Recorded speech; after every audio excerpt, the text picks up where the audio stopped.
Okay, in my previous video tutorial, I go over how to create a multiplane animation in kind of a side-scrolling fashion. And this video is going to be on creating a multiplanar animation where your character is either running towards the camera and the camera is dollying backwards as they're running towards the camera, or vice versa, where the character is running away from the camera and the camera is following them. So there's two ways to do this. And I have Photoshop open here. And so this is where I'm going to build, or where I have built my background assets. So this first version right here, I am going to draw this background like this right here, where I draw it in linear 1 point perspective here. And I create my asset this way. And then in After Effects, we'll animate this, and the animation will be a pretty simple process here. It's mostly about setup for this style. And we'll be using 2D layers in After Effects.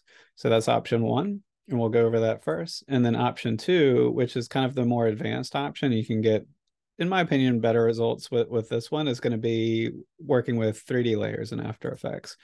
And so to create this one, I'm going to create both walls right here. So I have wall one, and you can see I'm drawing it in what's called an orthographic view, meaning that we're just staring straight at each wall right here. And then we'll place those walls in 3D space.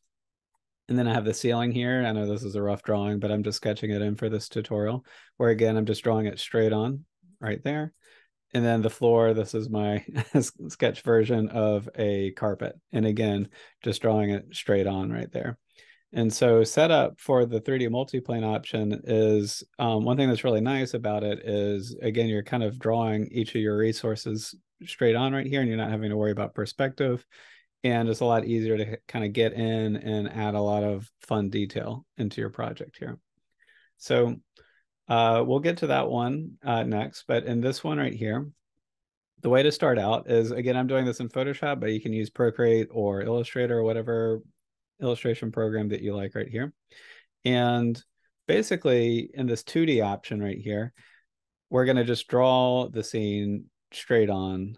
And so my composition in After Effects is going to be HD, so 1920 by 1080. So when setting up this document right here, if I go to image size right here, you can see, if I switch this over to pixels, that I'm working in basically 4K right here, this is double 1920 by 1080. And that'll kind of give us some more room, some more handle on this animation. So I would recommend working that way. And if it starts to slow down on your computer, you can always just make this file smaller, and it's not a problem. So I'm kind of going to hide these layers. And so this is the initial layer that I drew, my linear 1 point perspective right here. And so you can see my vanishing point is around the center of the frame right there. And in Photoshop, to draw straight lines like this, to kind of sketch in your linear 1 point perspective, I'll just create a new layer here. It's really easy. So I just have my mouse right now, so I don't even have my tablet plugged in. But normally when you're drawing, it draws straight like that. And there's two ways you can draw straight lines. So I can hold shift and draw like that, and it'll create a straight line. If hold shift and draw straight down, sometimes it'll create this annoying diagonal right there. So sometimes you just have to click off of it like this to get it to go. So that lets you draw 90-degree angle straight lines, but I can't do 45 degrees or any of the angles in between like this doing that method. So to draw angles in between this, it's really simple. I just click on my mouse right there to create 1 point. And then after I click that, I start holding down shift, and then I click again, and then I have a straight line right there. And so any digital illustration program is going to have some version where you're able to do that here.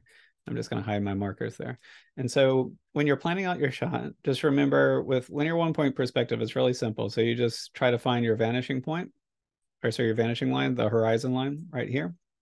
And then you're going to find the point where you want the road. Let's just imagine with 1 point perspective, it's really good if you're kind of looking at one road, for instance, and you're trying to kind of gauge that. And so this is going to be the point vertically where it lines up. And if you have your horizon line up here, when I draw on my road, so I'll just click right here, hold shift, and then I'll click right here, hold shift, click again. So when you draw your linear 1 point perspective with the horizon line up here, it's going to be as if you have a high angle shot, like so the camera's high up in the air right there. And alternatively, if you have your horizon line down here, and then you click right here to draw your roads, it's going to be like the camera's low to the ground right here. And if you want to kind of have, let's just say, a painting in your in your illustration right here. Let me just kind of draw this. So let's bring this back to the middle. Oops. And I have my vanishing point right here. Let's say that we want to have a painting on the side of the road or something like that, some form of a marker. All you need to do is, again, I just click right here for a starting point, and I'm kind of creating a wall right here on the side of the road. So this will be my road right here. This will be wall 1, wall 2. And to create, for instance, like a painting on the wall, I just click and draw a straight line going down. Click and draw. So like click right here. I'm sorry, draw a straight line down like that. Draw another straight line down like this. So this will be the left side of the painting, the right side of the painting. And then I need to, if I don't want the painting to go all the way down to the ground, I just need to make more points coming out of this vanishing point right there. So I'll just click right there, hold shift, click right here, hold shift, click. And before you know it, if I switch to my black pen right here, I have what could be a painting on the wall right here. And if I want, let's say I want something like a telephone pole, you know, similar idea where I'm just gonna, and it depends. So right now I'm kind of drawing an interior right here. So we're gonna have to kind of switch gears a little bit. But let's just say I have a telephone pole that I want to draw. If I want it to be directly on the side of the road, the base of the telephone pole will be right there. If I want the telephone pole to be kind of out here, maybe 5 or 10 feet away from our road, is I will switch my brush back to blue. I'll click here, hold shift, and click there. So I'm kind of finding the base of the pole right here. So let's say the pole is going to be right there. And then I'll draw my vertical line. So I'm just going to hold shift, click, hold shift. Oops. There we go. And then for the top of the pole, I'll just click in the vanishing point, click right there. And so I might need to draw this a little bit to round it out, but that's kind of how you can draw the perspective lines for a taller object right there. And so I'll hold shift and draw this in. And I'm drawing this with my mouse, so my drawings are going to be really rough right here. But so you can see right here,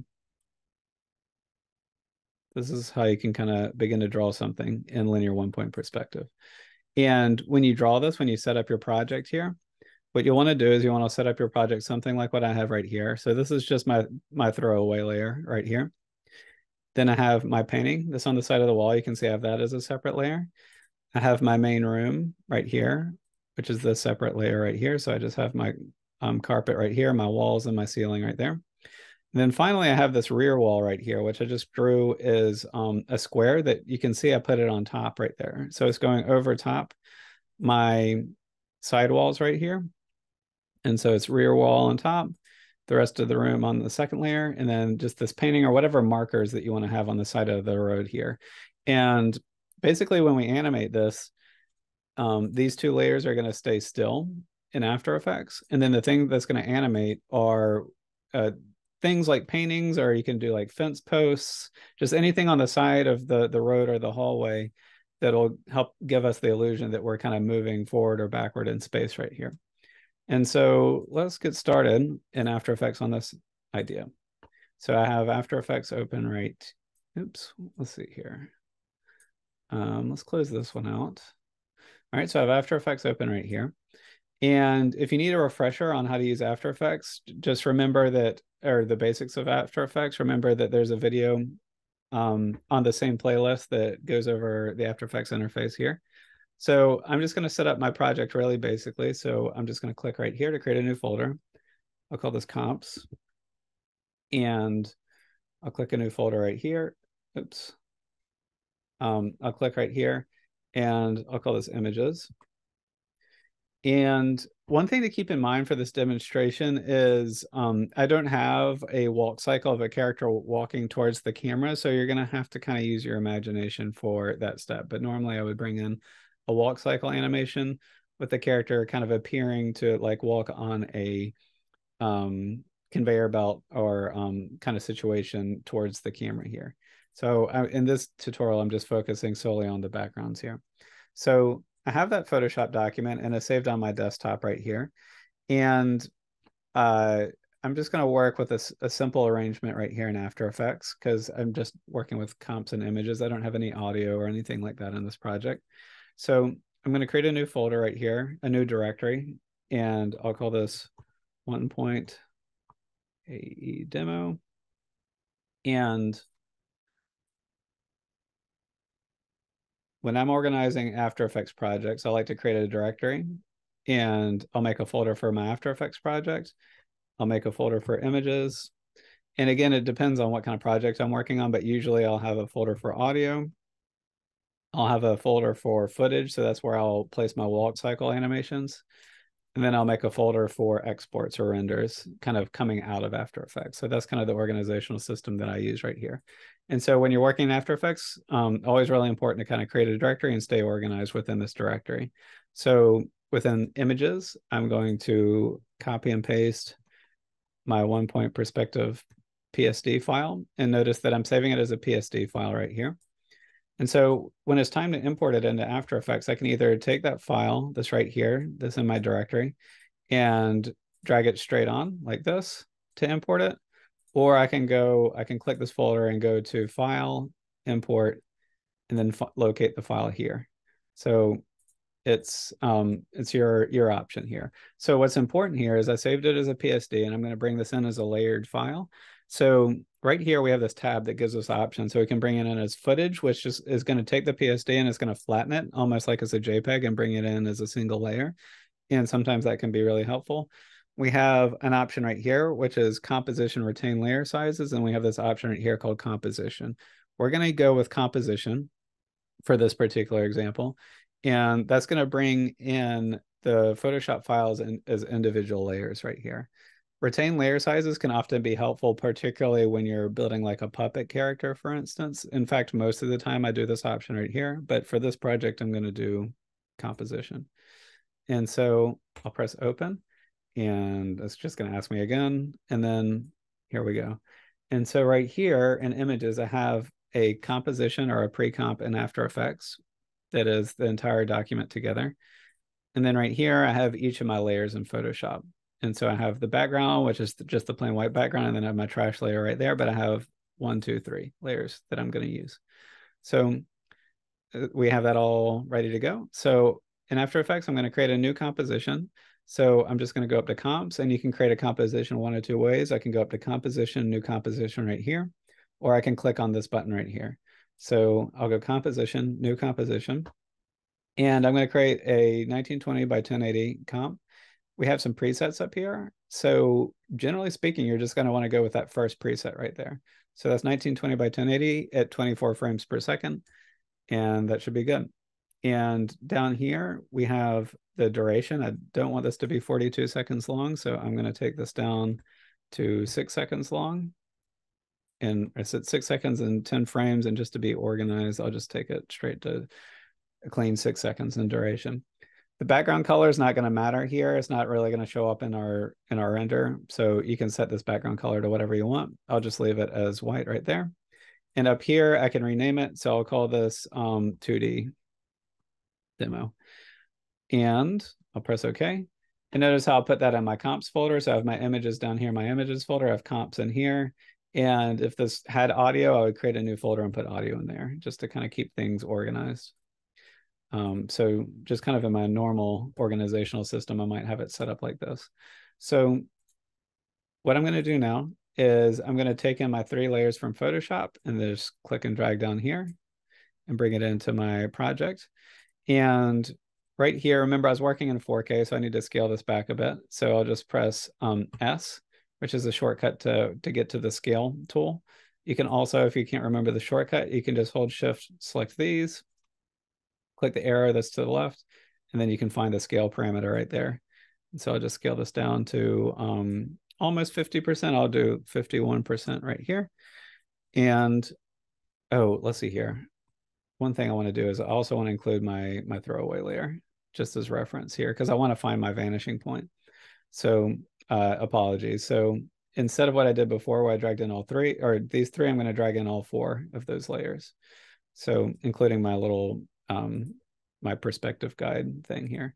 So same thing, gonna hold shift, press S, scale this down to about 51%. I can also just type in that number right there.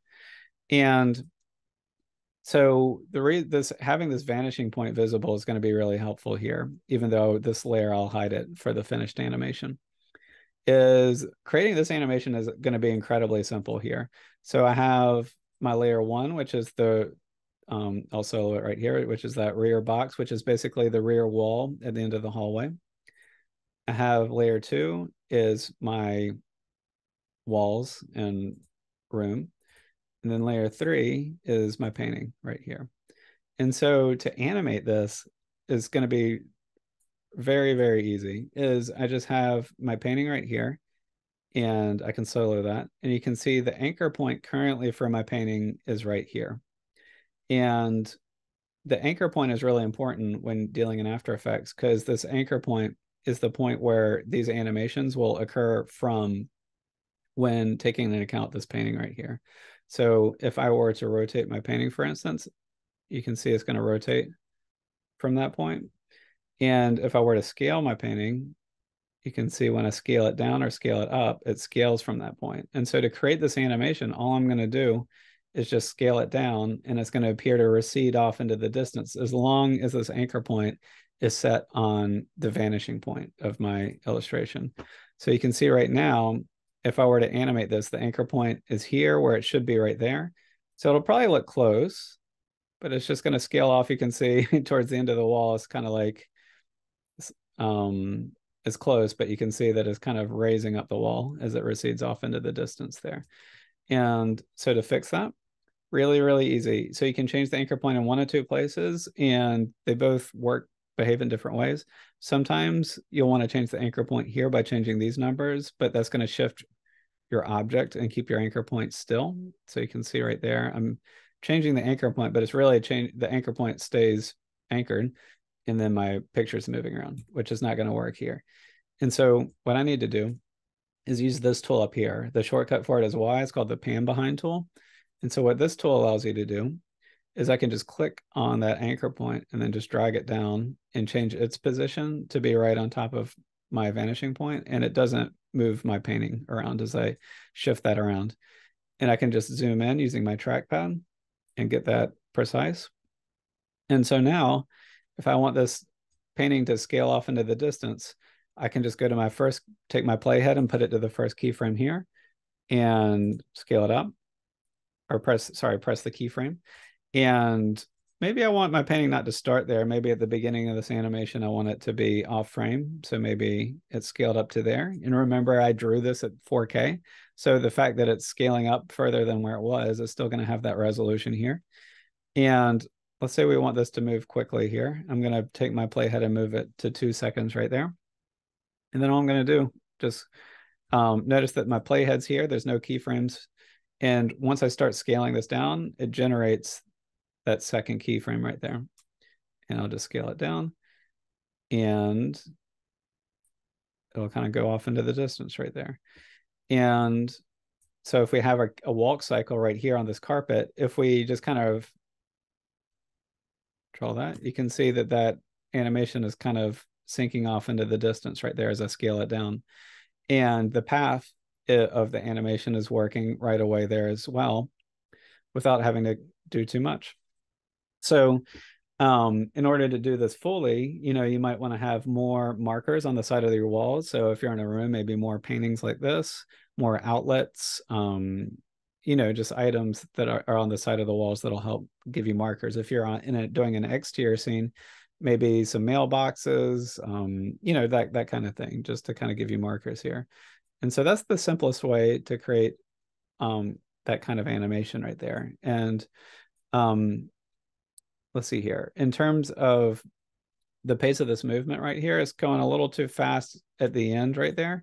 And so one kind of trick with this animation is you might have to get in here with these keyframes and press the graph editor and change the pace of the frames right now. So right now we're looking at this in a speed graph value. So meaning it's going a consistent speed and scale from big to small.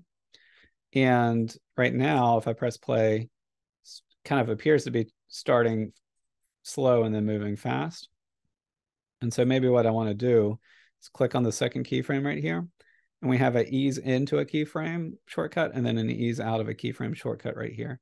So I'm just going to select this keyframe, ease it in, and I can ease in. So right now, by default, it eases in by, what is it, 33% right here. And if I wanted to ease in more abruptly, I just hold shift and drag that to the right. And if I wanted to ease in more gradually, I'll just hold shift and drag it to the left. And you can see my monitor right now, it says influence 66.45. So at the beginning, the influence was around 33 and now it's at 64. And so you can see right here, you can start to kind of animate, and it depends on the length of your shot right here. You can animate the pace that you want this to. So you'll probably have to kind of dial that in, and that's going to depend a lot on your walk cycle that's in the foreground. Is your character running? Are they walking? You know, if they're walking, maybe your keyframes go a little bit more like this, where it's a little more gradual, you know? So I'm just extending this out, right? And that's the process. So that's method number one for doing a multiplane animation in one-point linear perspective. So the other option, which is what you'll see more often in especially modern professional films, is we're going to be working in 3D layers. So let's open this back up in Photoshop and review our asset right here. So again, right here, if we go up to image size, so image and then image size, you can see right here, if I switch this over to pixels, I'm working in a large composition similar to the side-scrolling multiplane animation, where it's 6,000 pixels long and then 1,500 pixels tall right here. So give yourself plenty of resolution right here. I honestly probably could have made this, you know, a bit longer right here.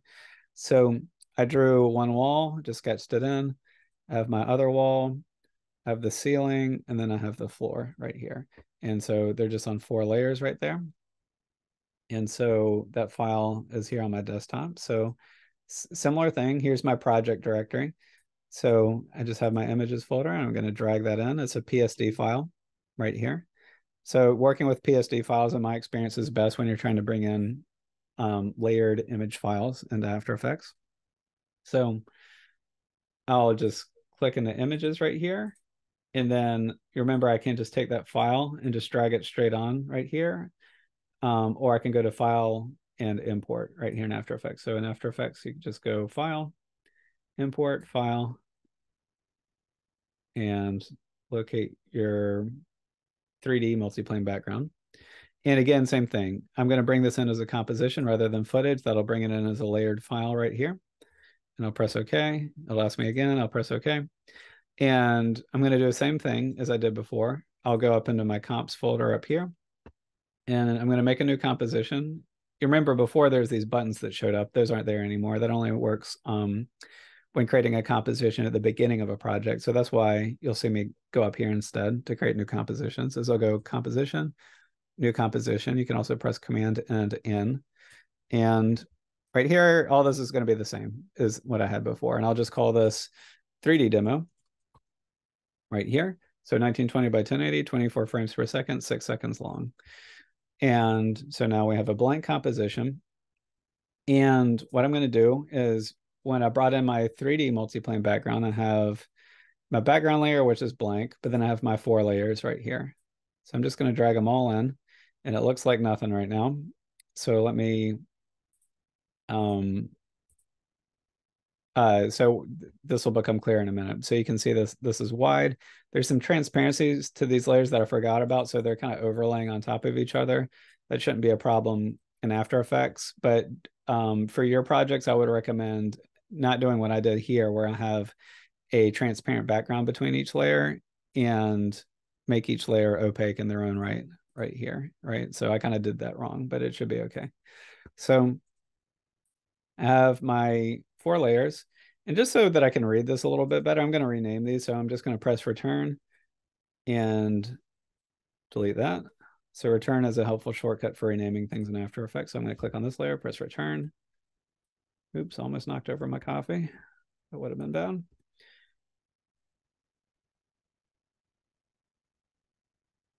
And I'm just a little OCD. I like to just be able to read that a little bit easier. Okay, so let's get started on this one. So on this one, we're going to get into 3D layers. So I'm going to select all these layers and I'm going to make them 3D by pressing this button right here. Since I held shift, it's going to do them all at once right here.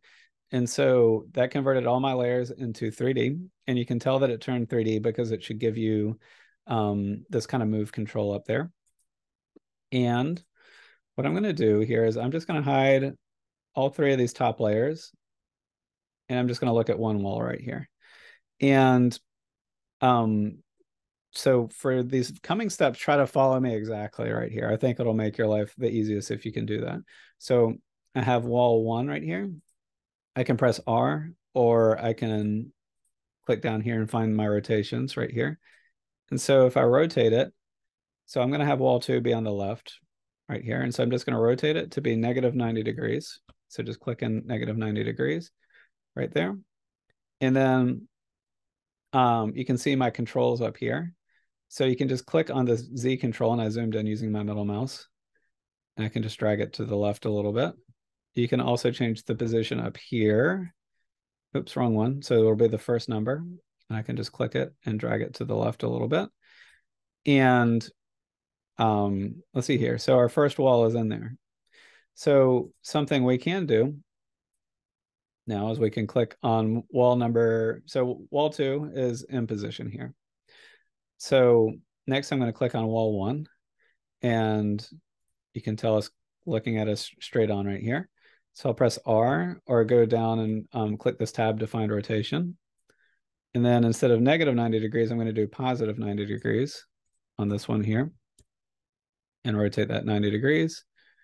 And then again, either use this blue handle that says Z when you hover your cursor over it right here to move it to the right, or you can go up to position up here and it'll be the first number, and then you'll just drag that number to the right to bring that wall to the right side of the composition. And so now we have a left and a right wall right here. Let's see here. So one important thing I need to show you all is, let me move this out of the way. So in this panel right here, this will be really helpful for kind of navigating 3D layers. And so right here, we're in the 1 view mode. And you can see right here, we're looking through the active camera. So if you like to kind of keep this, and this behaves a lot like Maya or Blender, where we can set up orthographic views so we can see the space a little bit better. So right now, the active camera is just kind of the default kind of camera position in After Effects. But I can click right here, and I could look at this from the top view right here. So I clicked on this tab right here and went down to the top view. And so you can see right here, I set up these walls parallel to each other and then just dragged them off to either side. And that's all I did, right? And so it's important to make sure that they're both at 90 degrees right here, 90 degrees, 90 degrees, and they're facing each other directly because we're kind of building the room, and then we'll move the camera to create the movement here. That's kind of the idea. So, and it's important that the room is constructed in a rectangular way here. So you can navigate After Effects this way just by clicking on this tab and switching back and forth between your active camera and the top view right here. And the other way to work here is you can click on this and you can set it up so that we have 2 views visible. So you can see right here, I have my top view, and right here I have my active camera. And I'm on a laptop, so I don't want to do this here, but you can also set it up to be 4 views. And so let's set this to be 2 views. And if this is looking through the wrong perspective right here, you can see when I click back and forth, I get these blue arrows saying that I have my top view isolated on this side, and then I have my active camera on this side. If I want to look, for instance, from the right angle right here, I can click on this tab right here, click right here and change this to be the right side. But again, for me, and I would suggest for you as well, top view is great. And then I have the active camera here. So I have both walls right there. So let's now, and notice here as well, I didn't scale either of these. I just kept them at 100%. If we need to scale, we'll kind of cross that bridge later here. So don't even bother scaling them. All you need to do is just rotate them into position and move them a little bit to the left, a little bit to the right, so that we're kind of beginning to build this out. So next up, I have the floor right here. So same thing, I'm going to press R for rotation, and I need to rotate this. I'll need to rotate this twice right here. So I'm going to rotate this 90 degrees along the Y rotation right here. And again, you can just type in the number. And then I'll need to rotate it. Oh, whoops. Wait, hold this thought. Okay, so I need to rotate it 90 degrees along the X rotation. Okay, so I messed that up at first, but here we go. So it should be 90, 0, 90. So I rotated it 90 degrees in the X rotation to get it flat up, facing up. And then right here, I rotated 90 degrees along the Z rotation to kind of have it face forward. And now I'm just going to take the Z control and move it down a little bit. And so now you can see right here that I'll need to kind of change the scaling and stuff like that to kind of get this all lined up right here. But you can see that this is facing along the ground plane. And one thing to keep in mind here is it looks like the paintings extend further, but I think this will work here. So I have the floor right there. So we're going to do the same thing for the ceiling. So I'm going to click on the ceiling, and we're going to do the same thing here. So I'll press R as the shortcut for rotation.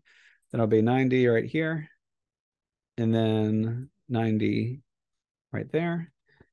And then I'm just going to take this blue handle right here and then pull it upwards so that it's towards the top of the room right here.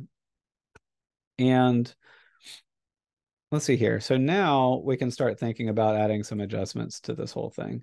So what I recommend here is I'm going to create what's called a null object in After Effects. And so I'm just going to go layer, click right here.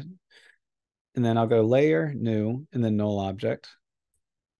And what a null object is in After Effects, if you're unfamiliar, is it's just all it is a layer that you can, that's not going to show up in your renders, but you can parent other objects to it. And so for instance here, I need to make this 3D because all these other layers are 3D. So I'll click on that. And I'll just call this room null right there. And I'm going to parent all my assets to it right here. So the ceiling, floor, and both of the walls. And I'll just click them. And so I held shift to select all those. And then I'm going to click on this pick whip that's right here, this spiral. And then to parent it to the null, all I need to do is just click on this pick whip. And then I'll drag it out so this handle comes out. And then I'll just drop it right where it says the words room null. It's not going to work if I drag it into some of these other positions. So just drag it to where it says room null right there. And you can see right here, these tabs tell us what these objects are parented to right here. And so you can see they all say 1, so they're all parented to the room here. And so now if I want to move the room and reposition it, I can just click on that null and move all these objects at once right here. And so that can prove to be really helpful here as we start to set this up. So one more adjustment I'm going to make is I'm just going to take this floor null and I'm going to just push it down a little bit. And I think we're in at least an okay place to start here. And so now you want to kind of set this up in a way that where this looks right. You know, again, my Photoshop layers, you're going to want to be more detailed than what I did here. I just kind of sketched these in for the sakes of the demo, but you're probably going to want to draw some trim, you know, on your walls, you know, to kind of create, you know, these edges between the ceiling and the walls and the floor here. All right. So again, this is kind of a basic demonstration that I'm doing here. And so now it's time to create the animation. So one thing I could do is I could animate this null right here.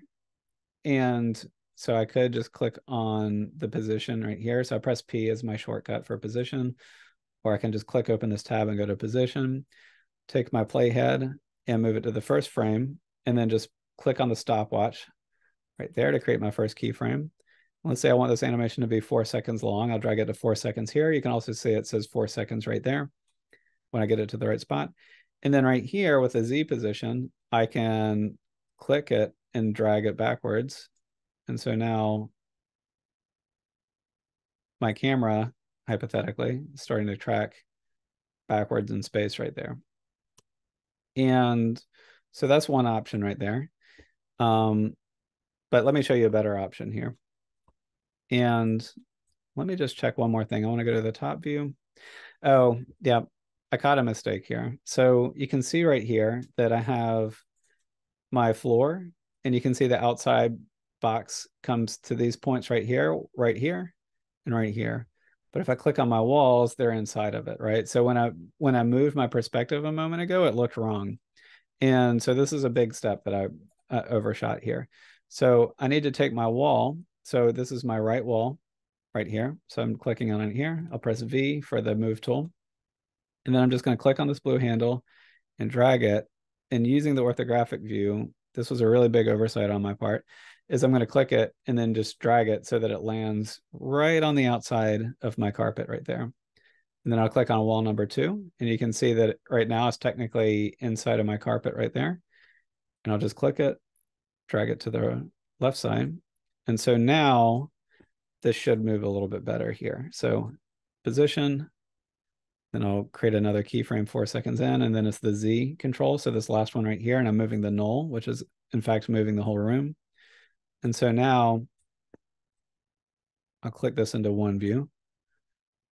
And now you can see that this is looking a little bit better right here, right? And again, I should have drawn trim on these outside walls just to make this a little bit clear, but hopefully you get the idea there. So that's one method you can do for this 3D style. What I like to do is I like to create a camera and move the camera. And the reason I like to do the camera is, and I'll show the reasons why I do it that way. But you have the option right here where you can, just to kind of recap how we got to where we are, is I have my 4 orthographic drawings right here. And I brought them in, rotated them into position. Notice that all of them, I just kept their scale at 100, no matter what, right there, just to keep them even. You don't want to scale one up and then try to match them up later. That can be really difficult to deal with. And then all I did is I rotated them into position and made sure that the floor and the ceiling are at 90 degrees facing towards the camera like this. And then I rotated the walls into position. And then one really important step that I almost missed was I needed to move them off to the sides and make sure that they line up in space with the edges of your floor right here. And so that's all. And then I took all those layers. I created a 3D null object. So I went up to layer, new, null object right here, created a new null, this right here, made it 3D right here. And then I parented all these objects to it just by clicking select with all those layers, clicking on the spiral here, and then dragging it onto the null. And so now the null can control all these objects. And so now when I animate the null, the walls are moving right here. So if I animate the null, the walls move. And so that can be one way to do it. And so what I like to do is just take it one step further right here. So usually when I'm working, I like to have all the walls and ceiling attached to a null so that I can reposition the null and rescale it if I need to uniformly. And I like to create a camera and put it in the scene and animate it that way. So I'm just going to go layer, new, and then camera right here. And it's going to give us a camera right here. And when you're creating a camera, you can see we have a lot of different controls right here. And we can change the focal length. Sorry. And the focal length is, I can't remember if this is the default or if this is where it was set last time, but a standard focal length is somewhere in the 40 to 50 range right here. And then if you want a wide angle that gets a lot of fisheye, for instance, we can change the focal length to something like 20. So a lower number will be like a fish angle.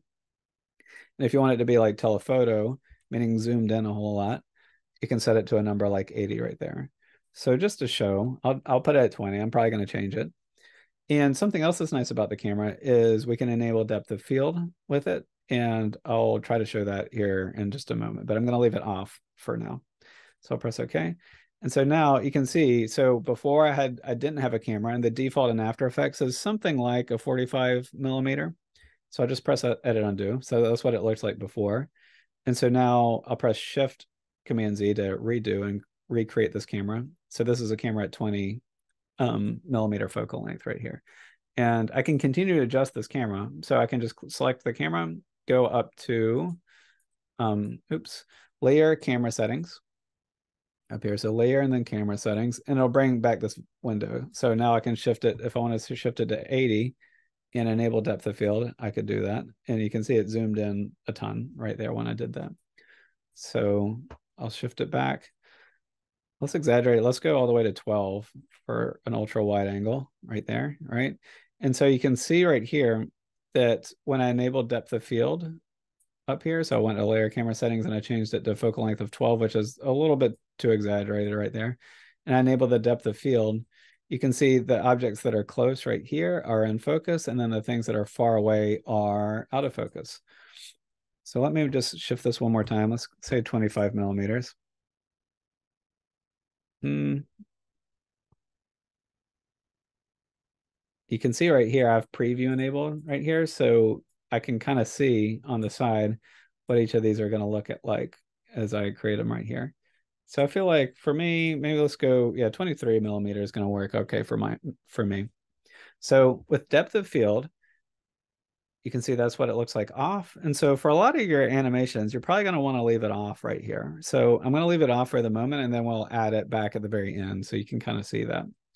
But you can see when you're enabling depth of field, we have these parameters down here that will become blue, meaning that I'm able to manipulate them right here.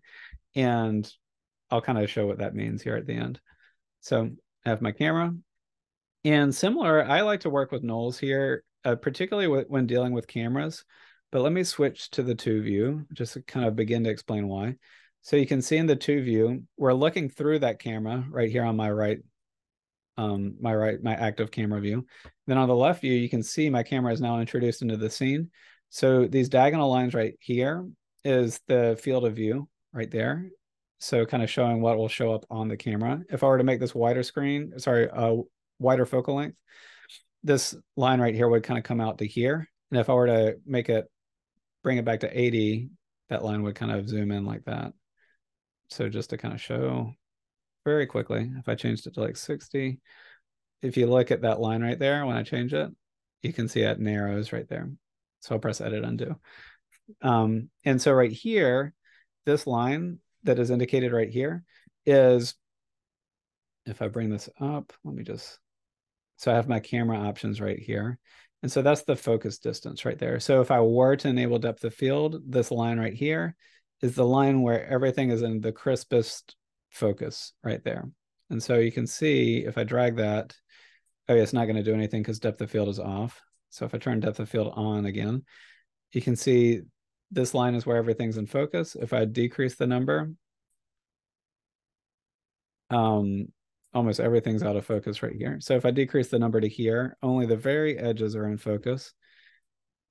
And if I move the number back, so it's way back here, things that are further and further away will be in focus. So if I move that number back for depth of field, now you can see, if we look at the one view, these paintings that are in the background are in focus, but the objects in the foreground are out of focus. And so if your character walk cycle is happening way back here, like 15 feet away from the camera, and you want depth of field, you might want to turn on depth of field, which you can do right here, or by going to layer camera settings and turning on depth of field right here, and shift your focus distance a little bit further away. So, sorry, I said I would kind of do depth of field, and I kind of changed my mind real quick there. So I have my camera here, and I'm just going to animate this camera. And I like to use a null object for this because with a camera, we have a few different controls right here, but we also have the point of interest added. And so we can move a camera left and right, but you notice how the point of interest is, this is the point of interest. It looks like an anchor point in this middle line right here. And when I move my camera left or right, that point of interest stays still, which is a really helpful tool. And same with when I move the camera up and down. And I guess it's working right here. Sometimes I've experienced it where if I move the camera, the point of interest can cause some problems right here. And so we can't just move the camera straight on right here. But again, I prefer to use a null. This is just me. So I'm just going to go layer, new, null object. I'll press return here, call this camera null. And then I'll make it 3D, which is really important so that because we have a 3D camera here. And I'll just pick whip it and then attach the camera to the null right there. And so now when I move that null object, the camera moves right here. And the reason I do that is just so this point of interest thing, it won't kind of get in the way right here. And I can animate that on its own separate layer right here. And I don't have to worry about it interacting in any way with my null. So that's purely the reason that I do that. So I have my camera null right here. And I'm just going to use the top view right here. And I'm going to grab this blue handle to move it backwards in Z space right here. So this will be my first keyframe. My playhead is at the beginning. I'll click on that position keyframe right there.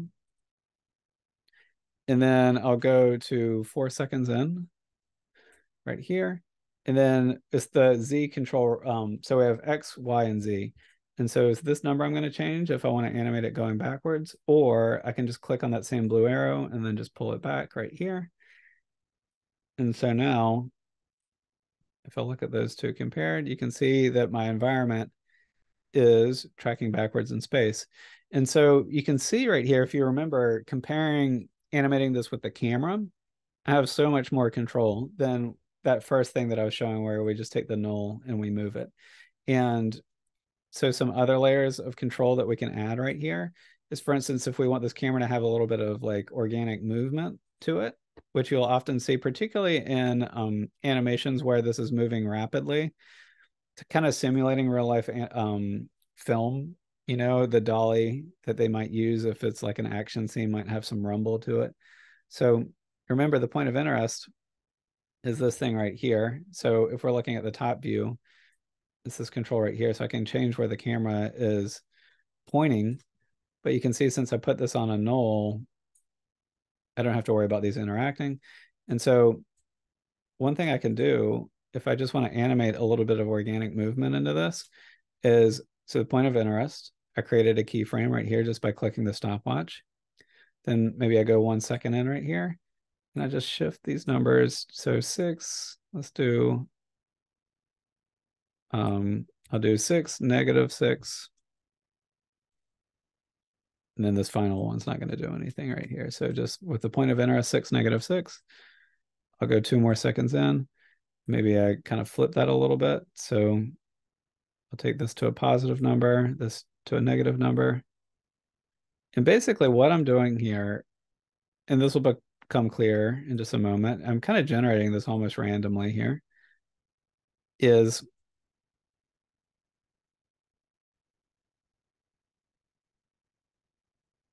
right here. It's really subtle, right, what I have right there. I probably went too subtle with it. But when you animate the point of interest, let me go a little extreme with it right here, just so we can kind of get a sense of what I'm doing here, is sometimes you want to have like a little bit of that handheld feel to your animation movements right here. And so I'm going to exaggerate those, bring them a little closer together here, so that the animation will be, sorry, this rattle of the camera will be more pronounced. So that's a little bit too janky right there, but you can kind of see that if the camera is, it'll make the camera look a little less computerized right there. And so that's an option that you have available to you. And so I don't have my character walk cycle right here. Something I can do just to help us visualize this is, so you'll have your character walk cycle. And let me just import my side scrolling walk cycle in here just to kind of show what this will look like. So I'm going to copy and paste my walk cycle, my side scrolling walk cycle, into my footage folder right here. And then under footage, I'm just going to import it in. And you can see up here that my footage from my walk cycle came in at 24 frames per second, which is great. If that came in wrong, you just select your footage, because sometimes it'll come in at like 29 or something like that. So I select my footage, double check that, and then you click on this button right here, and I can change the frame rate, the interpreted frame rate of my walk cycle right there. And here's a fun thing is my walk cycle right up here is 1 second long. You can see it right there, but you can see my animation is 4 seconds long. And so right here, I can set it to loop. So by default in After Effects, when you bring something in, it's set to loop 1 time. And I'm just going to drag this layer in to the top layer. And so right here, you can see my animation is only this long. So right now my walk cycle is going like that, then it disappears. But something you can do right here is click on the footage, go back to this window right here. So it's the interpret footage button. And I can set it to loop. Let's just put in like the number 50 here. So it'll loop now. And so now, instead of having to just duplicate it a bunch of times and fill up my comp in an awkward way, I can just drag it and it'll loop automatically as long as your animation itself is set to loop right here. And so this character is walking the wrong direction right here. But you can see right here, since I did not make this character 3D, I left it 2D, they're unaffected by the camera move right here. And so they will appear to be running towards us in this situation right here. So when you bring in your character, you don't need to make them 3D or anything like that. You can just bring them in as 2D, have your walls, your ceiling, and your floor in here, create a camera and animate the camera. And then it'll create the movement as though the character is running towards us right here. And so usually I just recommend leaving your character 2D. If for some reason you want your character to be 3D here, you can also do it that way. So I could just take this character right here, click them to make them 3D. And then what I can do is I can parent this to the camera or the camera null, either one. So I'll just parent this to the camera null. And they kind of disappeared, so I need to find my character again. Let's see here. Oh, I parented the wrong thing. Watch out for this. I did the track mat. That's a whole different thing. So let me try that again. So I have my character. I made them 3D, and then I'm going to parent them to the camera null. And so now the character is 3D, but you can see this is the character right here. And they're going to kind of come along with the camera right here. So that's something you can do right there if you need your character to be in the same 3D space and you want to create the same kind of movement.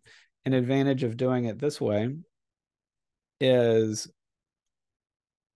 if I were to animate that kind of wiggle of the camera, for instance, our character who has a walk cycle would kind of move along with the camera's point of interest right here. So you can see right here that the animation is happening on the camera null. And I pressed U, which is the shortcut just to show up any keyframes that show up in an existing layer right there. So I animated the position, so it only brought up the position keyframes. And so now if I move the point of interest, the character is in this 3D environment with everything else. So again, just to kind of show that. So I have my room animating like this. When it comes time to bring in your character walk cycle, you can click and just drag them straight in and leave them as a 2D layer. And if your scene is tracking backwards like this, it should work. But if you change your point of interest, right, your character is not affected by the camera. So to fix that, you just take your character, click on the 3D button, and then you might need to reposition them a little bit so that they're the correct distance from the camera that you want right here. And then all you have to do at that point is just don't do this pick whip right here. We want this pick whip this to the right. And I'm just going to click it and drag it onto the camera null right there. And so now they track with the camera. And if I animate the point of interest on the camera, the character is in the scene with us right here. And so this right here is the way that I pretty much always do a 1-point perspective multiplane camera move right here. This is the best way to do it, in my opinion, right here. But just keep in mind that there's also this option right here where you can do the 2D demo. And you just have these side markers right here that would be the painting, which I drew in perspective. And then I took its anchor point and shifted the anchor point using this tool right here down to the vanishing point. And then all I did was animated the scale of the painting right here. So it went down. And then I would just do the same thing, put my character in the scene, and I would need to track it so that the pacing works out well right here, but that's the idea of the first one. And then my preferred method is this option right here, where again, we drew everything out in an orthographic view, placed the floor and the ceiling and the walls in 3D space. And be sure if you're reviewing this, just to kind of do it exactly as I did it, where you keep their scale all at 100%, and then you rotate them in this way right here, which I'll kind of highlight the bottom of the screen. So the ceiling, I rotated 90 and then 90. The floor, I rotated at 90 and 90. And then the wall is the Y rotation is at 90. Wall 2 is negative 90 under the Y rotation. And then just be sure to see the two views and make sure that things are kind of lined up correctly and kind of fitting together in a nice jigsaw kind of way. I parented all those to this null right here, just for organizational purposes. So now I can kind of shift my room all at once if I need to. And then I created a 3D camera. So I went to layer, new, and then created a camera and placed it in the scene. You don't need to do this, but I like to create a null, and then I parented the camera to the null. You could do all your animation directly on the camera. And then I took the camera, and if I want the character walking towards us, I just took the camera. If we look at the top view, slid the camera forward using the Z position up here, and then just created one keyframe for the beginning, then one linear keyframe just in the back. Really simple right there. And then for the character, I just brought in my character walk cycle, dragged it in. You can leave it as 2D, or you can make it 3D, and then just parent this to either your camera or the camera null, preferably your camera null right here. And this will kind of give you the best results right here.